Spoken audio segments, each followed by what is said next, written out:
मुझे लगता है कि मार्वल पर ना किसी ने सच में जादू टोना कर दिया साला, जब देखो बैड न्यूज के अलावा कुछ और आता ही नहीं है। एवेंजर्स 5 का फ्यूचर सच में मुझे अंधकार में नजर आ रहा है क्योंकि इसके डायरेक्टर डैनियल क्रिटन ने अपने आप को इस मूवी से विड्रॉ कर लिया है। ऐसे अगर आपको नहीं पता तो मैं इन्फॉर्म कर देता हूँ कि डैनियल वही है जिन्होंने काफी सारी बड़ी मूवीज डिलीवर की हैं, जैसे कि सांग-ची, द मर्सी, एंड इसी बेहतरीन डायरेक्शन के चलते इनको ये मूवी यानी कि Avenger the Kang dynasty offer की गई थी। अब इस मोड़ पर आकर डैनियल जब विड्रॉ कर रहे हैं, क्या आपको लगता है कि एवेंजर 5 का जो फ्यूचर है वो वाकई में खतरे में है? उसी के बारे में हम यहाँ पर बात करने वाले हैं। वैसे मेरा नाम आदेश है। अगर आपने चैनल द मूवी बॉक्स को अभी तक सब्सक्राइब नहीं किया है, प्लीज इसे सब्सक्राइब कर लीजिएगा, वीडियो को लाइक जरूर कीजिए और अपने दोस्तों के साथ प्लीज शेयर कीजिए। जब डैनियल से इस विड्रॉल के बारे में पूछा गया तो उन्होंने बहुत सारी डिटेल अभी तक रिव्यू नहीं की, लेकिन उन्होंने जरूर बताया कि मार्वल के दूसरे प्रोजेक्ट में अभी वो बिजी हैं, जिस वजह से इस मूवी को प्रॉपर टाइम नहीं दे पा रहे हैं। कहीं ना कहीं वो सांग-ची 2 में काफी ज्यादा बिजी हैं, जिस वजह से उन्होंने बताया कि वो एवेंजर 5 को फिलहाल के लिए क्विट कर रहे हैं। वैसे इतनी बड़ी अपॉर्चुनिटी कोई अपने हाथ से जाने नहीं देगा।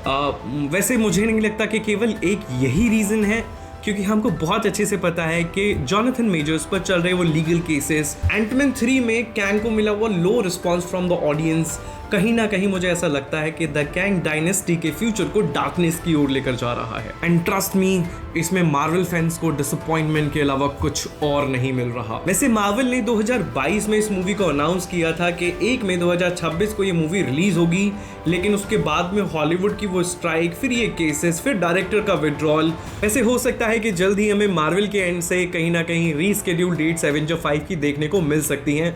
What do you think about it? वैसे अगर इन सारी चीज़ों को मैं कंक्लूड करूं तो मुझे चीज़ें बिल्कुल भी नॉर्मल नहीं लगती हैं, क्योंकि हमने देखा है कि पास में मार्वल की कुछ इंटरनल मीटिंग्स भी हुई थी जिनमें कैंग को लेकर बहुत सारे डिस्कशंस हुए थे कि इस कैरेक्टर के साथ हमें फ्यूचर में कंटिन्यू भी करना है या नहीं करना है। And there are high possibilities कि मार्वल को इस कैरेक्टर के साथ डिसकंटिन्यू करना पड़े, एंड हो सकता है कि कैंग के कैरेक्टर को सून ही राइट ऑफ भी कर दिया जाए। और अगर मार्वल इस चीज के बारे में सोच रहा है तो उनको ये डिसीजन थोड़ा सा जल्दी लेने पड़ेंगे, क्योंकि अगर ये आगे तक हमने डिले किया तो इसका इम्पैक्ट डेफिनेटली फ्यूचर में आने वाली मूवीज पर तो बहुत पड़ेगा। चलो एक बार को मान लेते हैं कि कैंग को रिप्लेस करने का डिसीजन ले लिया, और फिर सबसे बड़ा सवाल ये अराइज होता है कि अगर इसको रिप्लेस करते हैं तो रिप्लेस किस कैरेक्टर या किस विलन के साथ किया जाएगा। वैसे पास्ट में आए कुछ रूमर्स और लीक ये भी कहते हैं कि अगर कैंग को रिप्लेस किया जाता है तो उसकी रिप्लेसमेंट में जो एंट्री होने वाली है वो हो सकती है शायद डॉक्टर डूम की, क्योंकि मुझे लगता है कि उनके बाद ये मार्वल के पास one of the strongest villain में से एक है। और अगर रिप्लेसमेंट में डॉक्टर डूम इसमें एंट्री लेता है तो मार्वल की जो मूवी है एवेंजर 5,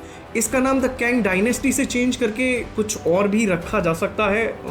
वैसे इस सवाल का जवाब आप कमेंट सेक्शन में बता सकते हैं। तो सच में मार्वल मुझे समझ नहीं आ रहा है कि डाउनफॉल नहीं है तो क्या है। एंड सीरियसली जो कैंग के कैरेक्टर के साथ इतना बुरा हुआ है मुझे वाकई में अच्छा नहीं लग रहा। नाउ गॉड नोज कि फ्यूचर क्या है, लेट्स वेट एंड वॉच। ऐसे ही और अपडेट्स के लिए द मूवी बॉक्स को फॉलो जरूर करके जाना। Thank you.